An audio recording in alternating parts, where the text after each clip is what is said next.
तो बच्चों, हम लोग अब बात कर रहे थे कि नदी घाटी परियोजनाओं को किसने कहा था आधुनिक भारत का मंदिर। और मैंने आप लोगों को बताया कि ये प्रश्न भी आप लोगों से बार बार पूछा जाता है परीक्षा में, तो इसलिए ये यदि वस्तुनिष्ठ में आया तो किसने कहा था, तो इसका जवाब आप पंडित जवाहरलाल नेहरू, जो भी ऑप्शन में होगा उसको लिख देंगे। अब ये है कि यदि क्यों कहा था, तो आप अभी किताब को ध्यान से पढ़ेंगे तो उसमें पाएंगे जो जो कारण लिखा हुआ है उसको बस यहाँ पे ऐसे मैंने लिखा हुआ है, आप इस तरह से अपना उत्तर बना सकते हैं। तो नदी घाटी परियोजनाओं को आधुनिक भारत का मंदिर पंडित जवाहरलाल नेहरू ने क्यों कहा था, तो इसके कारण जो आप बताएंगे, इसलिए कहा था कि नदी घाटी परियोजनाएं देश में कृषि, ग्रामीण अर्थव्यवस्था, औद्योगिकरण तथा नगरीय व्यवस्था को समन्वित रूप से मतलब एक साथ सब में तालमेल बिठा करके विकसित करने में अत्यंत सहायक हैं। आपको बच्चों याद होगा कि ये पंडित जवाहरलाल नेहरू हमारे प्रथम प्रधानमंत्री थे और देश की आज़ादी के बाद देश के आर्थिक विकास का जो महत्वपूर्ण जो 3 स्तंभ थे उसमें था कृषि का विकास और उद्योगों का विकास और नगरीकरण भी उस समय होना था। तो ये तीनों में देखेंगे, कृषि के लिए क्या चाहिए, पानी चाहिए और बिजली चाहिए।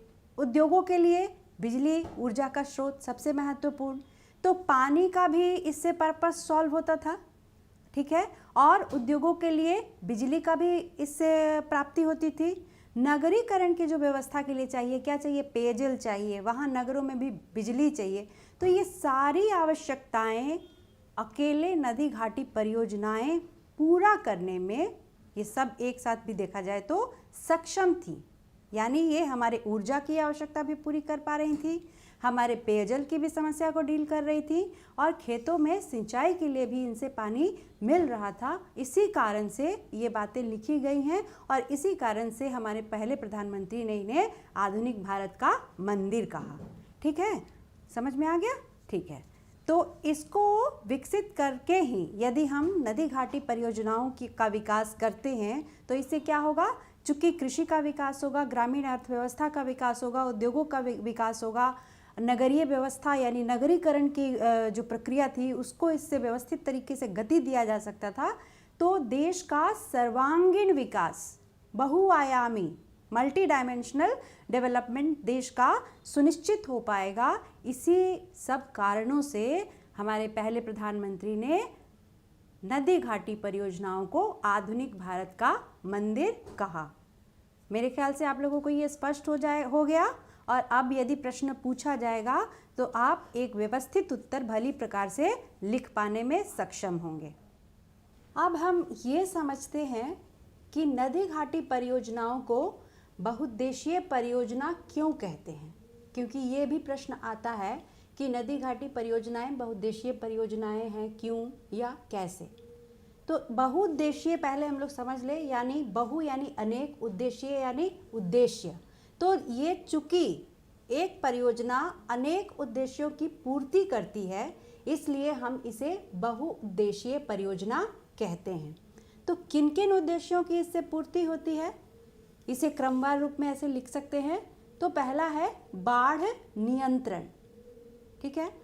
चूंकि नदी पर बांध बनाकर नदी के धारा को नियंत्रित किया जाता है और एक जलाशय बना करके अतिरिक्त जल को उसमें हम जमा करते हैं, तो इससे बाढ़ नियंत्रण का जो काम है वो बहुत ही प्रभावी तरीके से किया जाता है।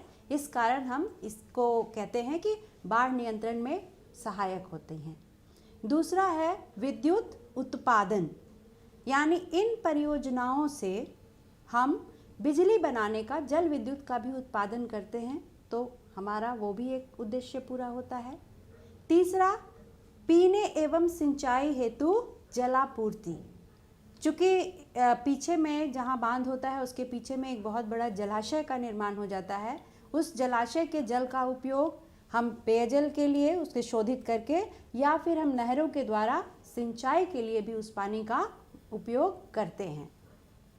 चौथा जो है वह है पर्यावरण सुरक्षा, यानी ये जो परियोजनाएं हैं ये हमारे पर्यावरण को, चूँकि इससे हम जल का संरक्षण कर पाते हैं, तो ये पर्यावरण के लिए भी काफ़ी महत्वपूर्ण है, उसे सुरक्षा प्रदान करता है।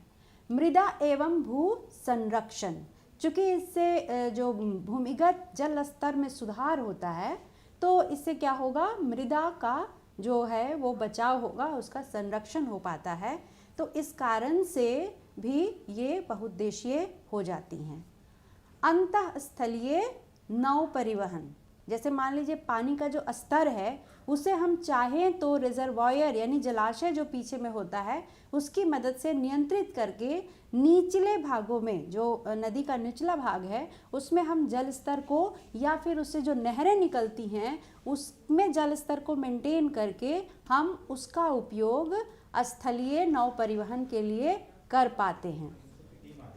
वन्य जीव संरक्षण, चूँकि इससे हम वनों का भी संरक्षण होता है, तो उसमें हैबिटाट जो है, उनका जो प्राकृतिक अधिवास है, उनका संरक्षण होने के कारण वन्य जीवों को भोजन और आवास का सुविधा उपलब्ध होने से यह वन्य जीवों के संरक्षण में भी मदद करता है। अगला मत्स्य पालन, जलाशय बहुत बड़ा है, उसका उपयोग हम लोग क्या करते हैं, मछली पालने के लिए, जो व्यावसायिक स्तर पर मछली पालन है उसके रूप में होता है। तो ये भी एक अतिरिक्त आर्थिक गतिविधि को जन्म देता है, इसलिए ये भी एक उद्देश्य की पूर्ति करता है। ठीक उसी तरह से हम इसमें जल कृषि भी कर सकते हैं। जल कृषि यानी एक्वा फार्मिंग, जिससे हम लोग वैसे फसलों का उत्पादन कर सकते हैं जिन्हें जल में उगाया जा सकता हो, उसे हम जल कृषि कहते हैं। तो हम जल कृषि की गतिविधि भी इसमें कर सकते हैं। और अंतिम जो है वह है मनोरंजन एवं पर्यटन। आप देखते हैं जहाँ भी इस तरह की झीलें बन जाती हैं कृत्रिम, वहाँ पर वो एक पिकनिक स्पॉट के रूप में डेवलप हो जाता है, जो कि हमारे मनोरंजन और पर्यटन के रूप में अतिरिक्त आमदनी और इस तरह की गतिविधियों को मदद करता है। तो इस प्रकार चूँकि नदी घाटी परियोजनाएं एक साथ अनेक उद्देश्यों की पूर्ति कर पाती हैं, इन्हीं कारणों से हम इन्हें बहुउद्देशीय परियोजना भी कहते हैं। आपको स्पष्ट हो गया बच्चों?